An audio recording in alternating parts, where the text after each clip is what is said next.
Alhamdulillah, every day that we are passing is a better day than yesterday. Alhamdulillah, ہر دن بہتری کی طرف جا رہا ہے. We are most hopeful that every development that is taking place, دشمن fiercely resist کر رہا ہے, counter attack بھی کر رہا ہے. کل کو کچھ حملہ کیا بیت اللہ محسود نے ہمارے 18 جوان مار دیے. کڈنیپنگ کی کوشش کر رہا ہے. پناما میں لاہور میں پولیس اسٹیشن پہ حملہ کیا تھا. سری لنکا بس اغوا کرنے کی کوشش. انڈین ایلیمنٹس کامل ایسوسیٹ بیت اللہ محسود کے لوگ اس میں شامل تھے. سری لنکا بس بیت اللہ محسود کے لوگ اغوا کرنا چاہتے تھے. اس میں بہت سارے ایلیمنٹ تھے. اس سے انڈین بھی فائدہ اٹھاتے ہیں, کامل ٹائگر بھی فائدہ اٹھاتے ہیں, بیت اللہ بھی فائدہ اٹھاتا ہے. اللہ نے کرم کیا, اللہ نے عزت رکھ لی ہماری. بڑی ہیراسمنٹ ہو جاتی ہے ہمیں اگر ہماری بس ہائی جیک ہو جاتی ہے. وہ روتلسلی لگا ہوا ہے. ہی از ٹرائنگ. جب تک اس فتنے کو جڑ سے نہیں اکھاڑا جائے گا وہ اٹیمپٹ کرتا رہے گا. ہمیں چوٹیں لگیں گی آنے والے وقتوں میں بھی, لیکن الحمدللہ وہ زندہ قومیں ان چوٹوں کو برداشت کرتی ہے. ملک تباہ نہیں ہو جاتا. اپنے آپ کو حوصلہ رکھیے گا, کبھی مایوس نہیں ہوئے گا. دشمن کی سب سے بڑی سازش, سب سے بڑا حملہ جو ہے وہ آپ کی فکر اور امید کے اوپر ہے. مایوس کر دو اس وقت. ایک دفعہ مایوس ہو گئے تو لگتا ہے کہ سب کچھ کیا, اللہ کی طرف سے کچھ بھی نہیں جا رہا. ویٹ کر رہے ہیں. Every day we are gaining ground, every day we are pushing them back. اس وقت افغانستان کا حال یہ ہے کہ طالبان ریگروپ کر کے امریکہ کو بری کا شکست ہو رہی ہے افغانستان میں. پہلے ان کا خیال یہ تھا کہ پاکستان کے بارڈر کے پاس لا کے فوجیں لگائیں گے اور فوجیں پاکستان کے اندر داخل کر دی جائیں گی. انہوں نے فوجیں یہاں لگانے کا ارادہ کیا, پیچھے کابل فال ہونے لگا طالبان کے ہاتھوں. They had to force their forces back. اب کابل کے گرد فوجیں لگا رہے ہیں. جو پریشر ہمارے اوپر تھا وہ ریلیز ہو گئی. پھر رشینز نے زیادہ مدد کرنی شروع کر دی ہے طالبان کی. نئی رپورٹس یہ ہے کہ شاید سرفیس ٹو ایئر میسائلس بھی افغان طالبان کے ہاتھ تک جائیں گے جلدی. اور اگر سرفیس ٹو ایئر میسائل لگ گئے اور چنوک ہیلی کاپٹر گرنے لگے امریکنس کے افغانستان میں, that will be fun to watch.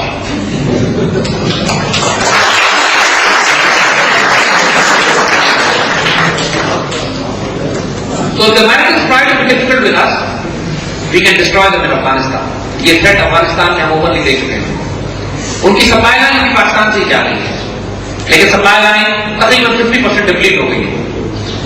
حملے ہوتے ہیں, توڑ دی جاتی ہیں چیزیں, سپلائی نہیں جاتی. They are desperate for supply.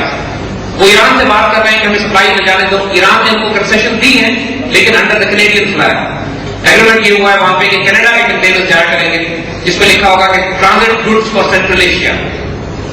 اور وہ کنٹینر جا کے کابل میں کھول دی جائیں گے, اور اس کے ان کنٹینرز کے اندر امریکن اور نیٹو میں سپلائی بھیج سکتی ہے. لیکن دا پرابلم ہے اس میں ویمنیشن اکوپمنٹ, کھانا پینا, کلوتھنگ تو جا سکتا, لیکن بڑے بڑے ٹرکس, ہمویز, آرمڈ کار اور ٹینک اور توپیں نہیں جا سکتی کنٹینر میں بند ہو کے. اس کے لیے ایک اوپن رستہ چاہیے. So still Americans don't have a route for their supply. تو جب تک ان کی سپلائی لائن پاکستان کے تھرو جا رہی ہے وہ پاکستان سے زیادہ شرارت کر نہیں سکتے. اس کے لیے لازمی ان کو گورنمنٹ اور آرمی کو کنٹرول کرنا ہے, اور اس وقت دونوں کے قابو میں.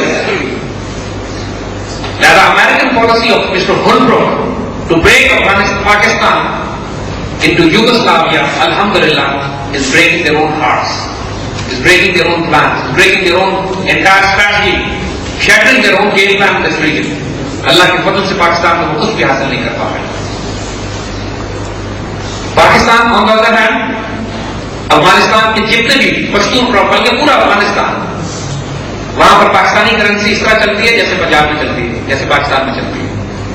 انٹائر افغانستان پاکستانی بیج کھاتا ہے, پاکستانی گندم جاتی ہے, پاکستانی کپڑا وہ پہنتے ہیں, پاکستانی برتن استعمال کرتے ہیں, پاکستانی تھریشر, پاکستانی اکوپمنٹ. اگر ملٹریلی ہماری فوجیں وہاں موجود نہیں ہیں تو economically Pakistan is already taken over Afghanistan. ہم 16-17 کروڑ کی آبادی, وہ 1 کروڑ کی آبادی ہے. وہ تو بائی ڈیفالٹ ہمارا نیشنل پروونس ہے.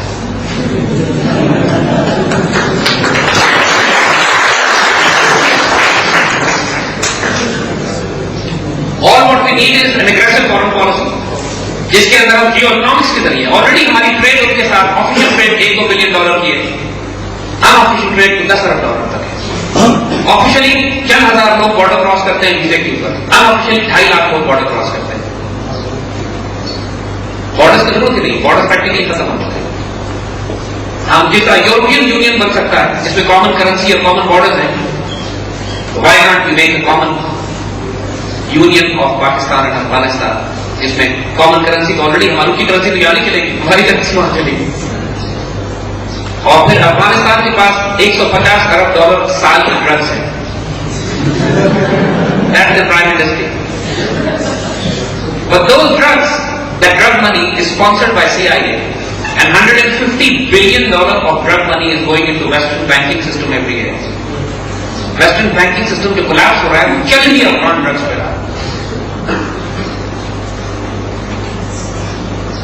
So only we have to convince some Afghans here, let's invest in Pakistan, look towards Pakistan, that's where the natural country is, that's where اور ابھی بھی یہی حال ہے. ایون جن کو آپ نارتھرن الائنس کہتے ہیں جو سپوزٹلی پاکستان سے ہاسٹائل ہیں, ان کا حال یہ ہے کہ ان کا ایک بیٹا پشاور میں اور ایک بیٹا کابل میں ہوتا ہے, وہ ٹریڈنگ کر رہے ہوتے ہیں پاکستان سے. دے ناٹ ہاسٹائل ٹو اس, ہم نے خود ہی الگ کر دیا اپنے آپ سے. اگر نارتھرن الائنس کے تاجکوں کو, ازبکوں کو, کازکس کو آپ ہاتھ میں لائیے تو وہ سیدھا آ کے ہمارے پاس they are more than willing to come and sit with us. India سے کیا واسطہ تعلق کرتا ہے؟ اس کے باوجود انڈیا ہیویلی پینیٹریٹ کرنے کی کوشش کر رہا ہے افغانستان میں. اندرا گاندھی ہاسپٹل دہلی میں بنا ہوا ہے, سڑکیں بنا رہا ہے, بسیں بھیج رہا ہے, education institution I T institute قائم کر رہا ہے, اسکالرشپ دے رہا ہے ہمارے بچوں کو. جو مرضی وہ کر لیں. ہم لوگ چونکہ انیکشن میں کچھ کر نہیں رہے, خوف میں مبتلا ہیں کہ ہمارے سے ناراض ہو جائیں. ہمارے لیے کوئی پرابلم نہیں ہے کہ اگر ان آفیشیل, تو جیسے ہم نے آفیشیل لیول کی بات کر رہے ہیں کہ انیکشن, اور آفیشیل 10 گنا زیادہ کام ہے, اس کو آفیشلائز کرنے کی ضرورت ہے. سو الحمدللہ پاکستان میں ایک پولیٹیکل چینج اوور ڈیو ہے نا. آرمی بذات خود تو ٹیک اوور نہیں کرنا چاہتی, لیکن یہ پولیٹیکل گورنمنٹ کولیپس کر رہی ہے, یہ ڈلیور نہیں کر رہی. چند ماہ کے عرصے میں you will see some major changes in the political process. پھر چاہے الیکشن ہو یا سلیکشن ہو, لیکن ہوں گے سویلینس ہی, آرمی ان کو سپورٹ کرے گی, بیک کرے گی. گیلانی پرفارم کرتا ہے تو اچھی بات ہے, نہیں ڈلیور کرتا تو ریپلیس ہوگا. Pakistan needs strong leadership, Pakistan needs strong governance. ہمیں وہ ایسی لیڈرشپ چاہیے کہ جب لیاقت علی خان سے کہا گیا کہ آپ اسرائیل کو تسلیم کر لیجیے, آپ کو اربوں ڈالر دیں گے, اس وقت تو لیاقت علی خان نے جواب دیا, gentlemen are souls are not for sale, ہماری روح بکنے کے لیے نہیں ہے.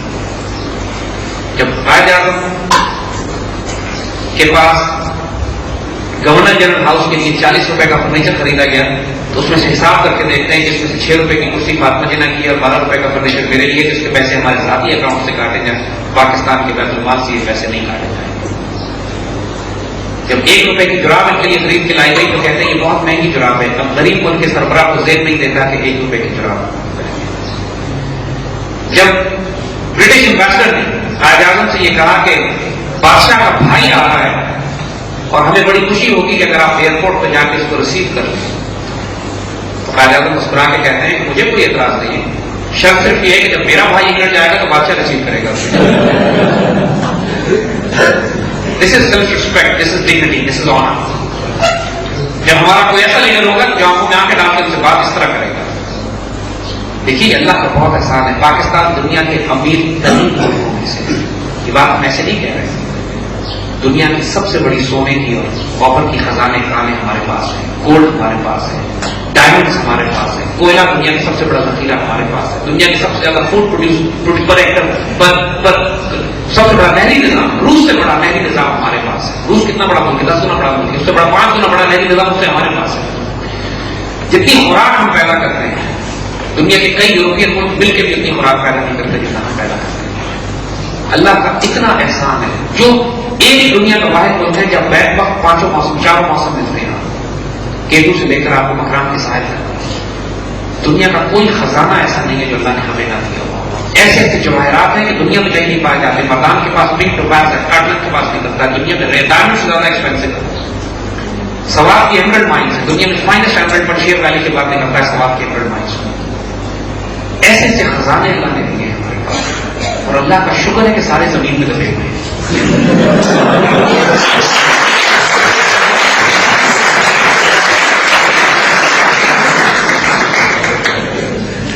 ان کے ہاتھ لگ جاتے تھے, یہ بھی پیچھا اتنا تیل ہو گیا.